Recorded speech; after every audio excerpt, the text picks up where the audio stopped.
Today we're going to start a new chapter, chapter 6, and this chapter is all about the states of matter. So there are 3 states of matter: solid, liquid, and gas. And we have talked about these states of matter before. So when we were balancing chemical equations, for example, we had to specify if we had a solid, a liquid, or a gas. Or an aqueous solution, but that's not really a state of matter. So descriptions for each of these different states are shown below. So on the left-hand side, we have a solid, and this is nice and yellow, so it's probably sulfur. Sulfur has a nice yellow color to it. And solids have a shape and volume that does not depend on the container that it's in. So solids have a very fixed shape. And then in the middle, we have liquids, and it looks like they have some dye in them. But liquids take the shape of the part of the container that they fill. So each sample in this picture has the same volume. So it doesn't really look like they do, just looking at the different shapes of each container, but the liquid within each container does have the same volume. So liquids take the shape of the part of the container they fill. And then on the right-hand side, we have a gas that is contained in the left-hand side of this contraption here. So we have 2 glass pieces that are connected by a valve. And when that valve is opened, the gas flows through to the other side, and it equally distributes itself. So gases completely fill and take the shape of their container. Now, there are certain properties that help distinguish between these different states. So 4 of these properties are density, which we've talked about previously, shape, compressibility, and thermal expansion. So we'll talk about each of these properties. So remember, density is equal to the mass of a sample divided by the volume of the same sample. So down below, we have figures of the solid, liquid, and gas states. And the solid state, you'll notice the particles are really close together and they're held in fixed positions. So the solid actually doesn't need to be in a container because it's not going to take the shape of the container. It's going to maintain its normal shape. And then in the liquid state, the particles are also close together, but they're not held in fixed positions. So they will take the shape of their container. And then in the gaseous state, the particles are really far apart and they completely fill the container. So what this is getting at is that solids, liquids, and gases have different volumes. So for instance, let's say that we took our original solid and we melted it into a liquid. And then let's say we took that liquid, heated it up some more into a gas. So the volume of the solid and the liquid might be pretty similar, but the volume of the gas is much larger because it's taking on the volume of this entire container. And that's going to have an effect on the density, because remember, density is equal to mass over volume. So if the volume is changing, that affects the density. Now remember, density is proportional to mass. So if mass increases, density increases. If mass decreases, density also decreases. And that's assuming volume stays the same. But density is inversely proportional to volume. So let's assume mass stays the same. If volume increases, density decreases. And if volume decreases, density increases.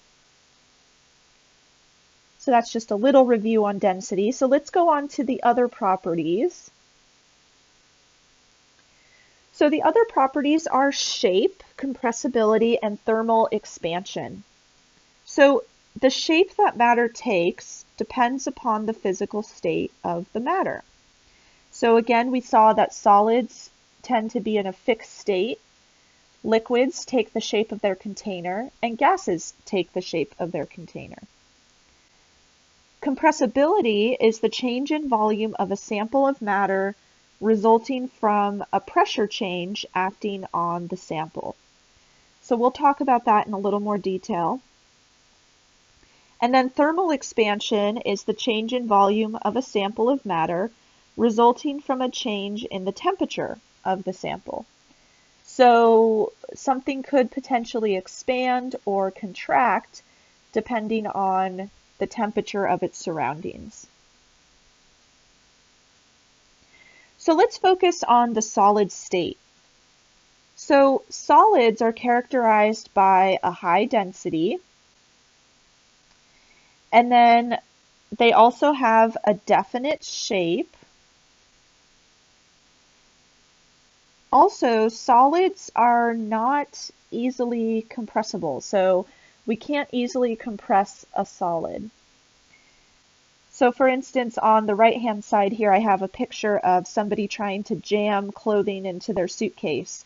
So if you've ever tried to do that, there's only so much you can squeeze into a suitcase, or there's only so much compressing you can do there. So solids have a small compressibility. And solids also have a very small thermal expansion. So for instance, if we heat up a rock, which is very solid, it might expand a very, very tiny amount, but it's usually pretty negligible. So you probably won't even notice the expansion. However, this is something we have to take into account. For instance, on bridges, you might have noticed that bridges have these almost metal spacers, and those are there to take into account any expansion or contraction that can occur in different temperatures. All right, now for the liquid state. So liquids also have high densities. So remember from earlier, solids and liquids will have smaller volumes than gases.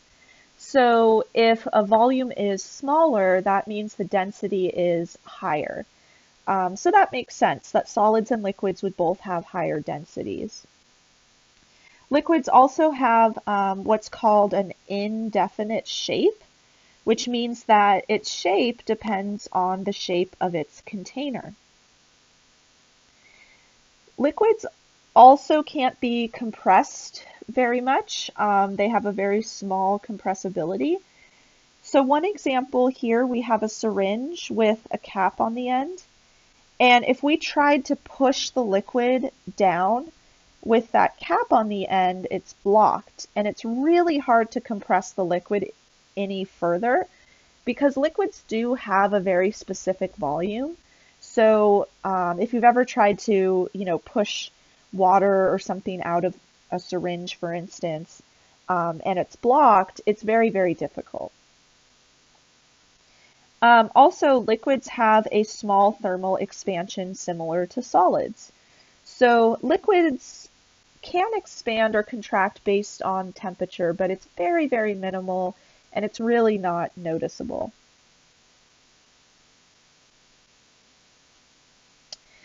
Now, gases are completely different, or at least mostly different. So gases have a low density. Remember that gases will fill the entire container that they're in. So the volume of a gas will generally be larger, which means the density is smaller. Similar to liquids, gases have an indefinite shape, so their shape depends on the shape of its container. Gases also have a large compressibility. So we do have the ability to force a gas into a really small container. In fact, most gases are contained in gas cylinders. So those kind of look like this, and they usually have some sort of pressure meter off to the side to kind of tell you what the pressure is. And basically a bunch of gas is just compressed into that gas cylinder. And then gases also have a moderate thermal expansion. So if a gas can expand based on its temperature, it will. Whereas, again, solids and liquids, they have a very negligible thermal expansion. Now, off on the right, I have a picture of a soda can that has exploded because it was left in a hot car. Now, remember, well, I guess if you've ever had soda, there are some gases contained in that soda. So CO2, for instance, carbon dioxide, and that's where the bubbles come from. And if it gets too hot, the gases will expand, and they have to go somewhere. So eventually enough pressure builds that the top of the soda can will pop off, and then the gas can escape. So gases do have thermal expansion, and they have moderate thermal expansion. All right, so in your textbook, there's a table, 6.1, and this summarizes the physical properties of solids, liquids, and gases. So if you want to use this as a study guide, feel free. I think it's a pretty good summary of everything we went over.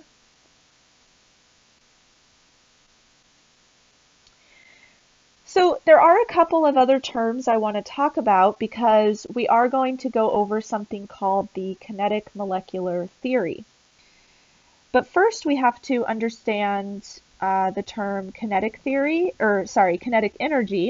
and also potential energy. So kinetic energy is the energy a particle has as a result of being in motion.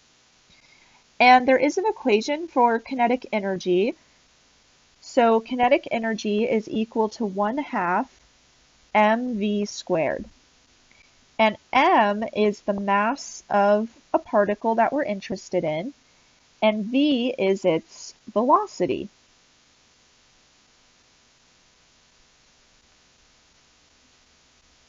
All right, so kinetic energy again is associated with motion. So for instance, if you're riding your bike, let's see if I can actually draw a bike. It's close enough, right? There's a little pedal. And then let's say we have a person riding the bike.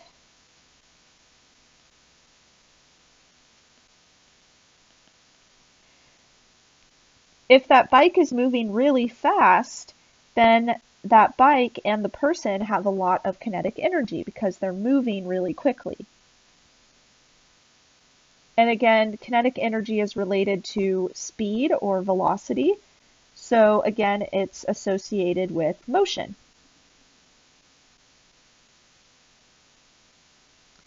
Now, potential energy is the energy a particle has as a result of being attracted to or repelled by other particles. Or the other way to think of potential energy is if something, for instance, let's say we have a building,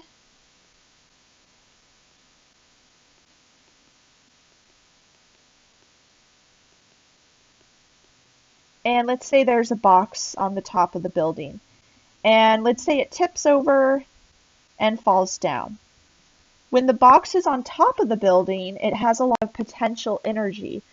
So that means it has the potential to do something. It has the potential to, fall. And then as it's falling, it has motion, so it would have kinetic energy as it's falling. So we could say it has potential energy, or PE, at the top of the building, And then it has kinetic energy, Ke, as it's falling.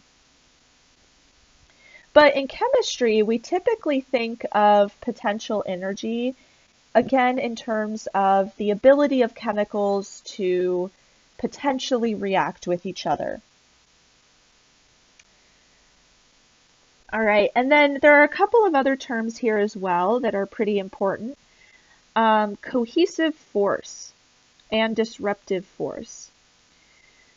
So a cohesive force is an attractive force between particles, and again, that it will be associated with potential energy. So let's say that we have hydrogen and chlorine, and they react to produce HCl. The attraction between hydrogen and chlorine and their potential ability to react is our cohesive force, and that's associated with the potential energy of those two molecules. And then a disruptive force results from particle motion. So that is associated with kinetic energy. So for instance, a solid that just kind of sits around and does nothing, that doesn't have any kinetic energy. A liquid, remember, has particles that are close to each other, but they can actually move around. So they have a little bit of kinetic energy. And then gases have a lot of kinetic energy because they're moving around really rapidly. So they have a lot of energy. So we'll put low Ke over here on the left by the solid, and then we'll put high Ke on the right.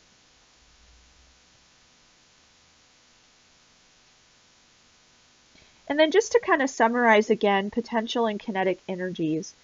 So again, let's say you're riding a bike and you're going up a hill. So you have kinetic energy and you're putting energy in order to get to the top of that hill. Then when you reach the top of the hill, you have a lot of potential energy. So you have the potential to do more work and ride your bike a longer distance. And then as you ride the bike down the hill, you have kinetic energy again. Now, the total energy that you have is equal to the potential energy plus the kinetic energy. So, for instance, as you're climbing this hill, you do start out with a lot of kinetic energy, but as you get higher and higher up the hill, you're going to have more potential energy. So your total energy is a combination of your kinetic and potential energy. And then at the top of the hill, you only have potential energy. Now at the bottom of the hill, so let's say we reach our flat road down here, that's where you would have just kinetic energy. So if you're not really putting any work in and your bike is just coasting, then that would be kinetic energy. Now, there's also a figure where someone is throwing a ball off of a cliff. So that's kind of similar to our example of a box sitting on top of a building. So initially, when she's holding the ball here, that has a lot of potential energy. And then as it falls, it has more kinetic energy. So potential energy is transforming into kinetic energy. And I apologize, those words are a little blurry there. So potential energy is turning into kinetic energy because now the ball has motion.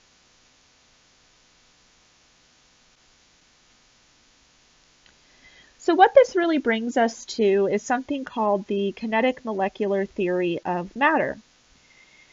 So we can abbreviate this as KMT. So the kinetic molecular theory of matter is a useful tool for explaining the observed properties of matter in the three different states of solid, liquid, and gas. So there are 5 different postulates or kind of rules that the kinetic molecular theory tells us in order to describe matter. So postulate 1 tells us that matter is made up of tiny particles called molecules. So we already know that. We learned that a long time ago. Postulate 2, the particles of matter are in constant motion and therefore possess kinetic energy. Now, this would be more so for gases. So again, remember, solids have pretty low kinetic energy, but gases have pretty high kinetic energy. So postulate 2 more so relates to gases. And then postulate 3, the particles possess potential energy as a result of repelling or attracting each other. So again, that has to do with our chemical reactions. If 2 particles are really attracted to each other, they have a lot of potential to react. Whereas if 2 particles don't really like each other, and then they don't really want to react, so they have really low potential to react. Postulate 4 tells us that the average particle speed increases as temperature increases. So velocity or speed is proportional to temperature. And then the last postulate, the particles transfer energy from one to another during collisions in which no net energy is lost from the system. So in this postulate, we're assuming that if 2 particles are reacting with each other, then they are going to transfer energy to each other. So they're going to collide, transfer energy, but we're assuming that no net energy is lost from the system. So we'll talk about all of these different postulates in more detail. The next thing we're going to cover, though, are gases. So gases are really important in the world around us. And I've had previous students who used to do a lot of scuba diving in the Navy, for instance, and they always appreciated seeing more details about gases and how they work. But also, for instance, we depend on air to live, so gases are really important. So next time we'll talk about gas laws, and we'll talk about relationships between different properties of gases. So I will see you in the next video.